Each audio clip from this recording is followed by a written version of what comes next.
On the overcast afternoon of June 7, 2020, thousands of protesters flooded London's streets, where their presence threw into relief an emptiness that the global pandemic had brought to Britain's capital.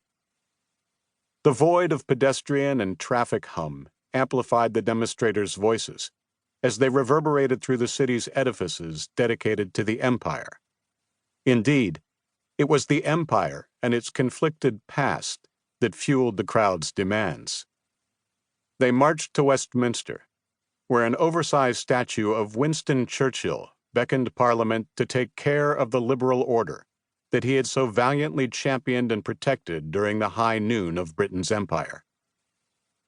In death, as in life, Churchill was a figure of outsized proportions, and his often repeated quotes have stood the test of time.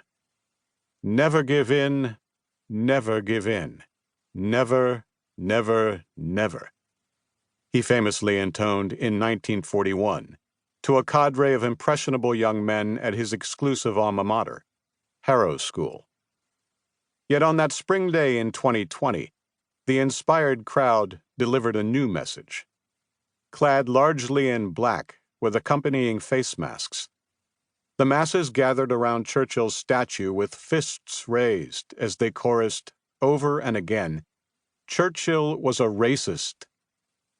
A protester with spray paint in hand soon struck out the former Prime Minister's name on the monument's pedestal. The damning words being chanted became the statue's new epitaph. Demands for racial justice swept through Britain at a time when COVID-19 struck its black population with the same disproportion already evident in prison populations and police violence. Churchill was not the only historic figure now held to account. Around the time his statue was defaced, another physical testament to empire also went the way of history.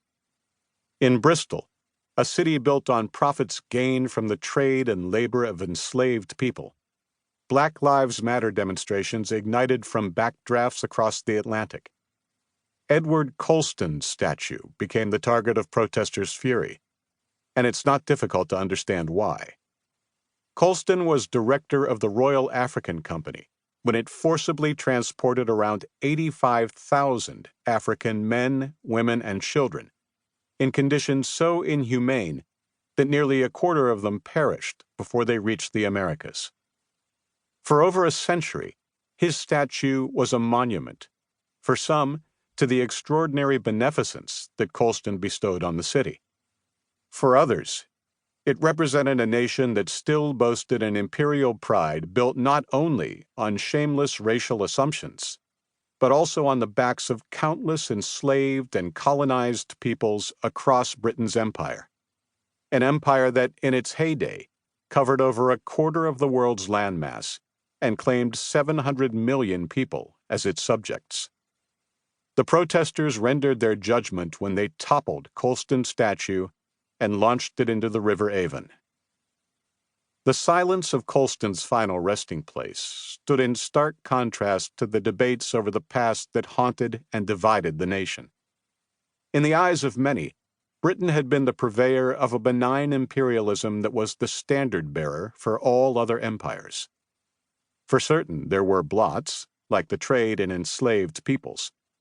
But on history's balance sheet, any ill-begotten wealth had been more than atoned for through Britain's largesse. When empire's aperture widened to the post-emancipation 19th and 20th centuries, the narrative persisted and produced imperial icons like Cecil John Rhodes. Founder of the British South African Company, Rhodes enacted a grandiose Cape to Cairo vision with an oppressive hand of economic extraction. He was, according to Oxford's Oriel College, a businessman and a political deal-maker who prosecuted wars in pursuit of his goals. Rhodes was also a great race patriot who had amassed a fortune, in his own words, exploiting the cheap slave labor that is available from the natives of the colonies.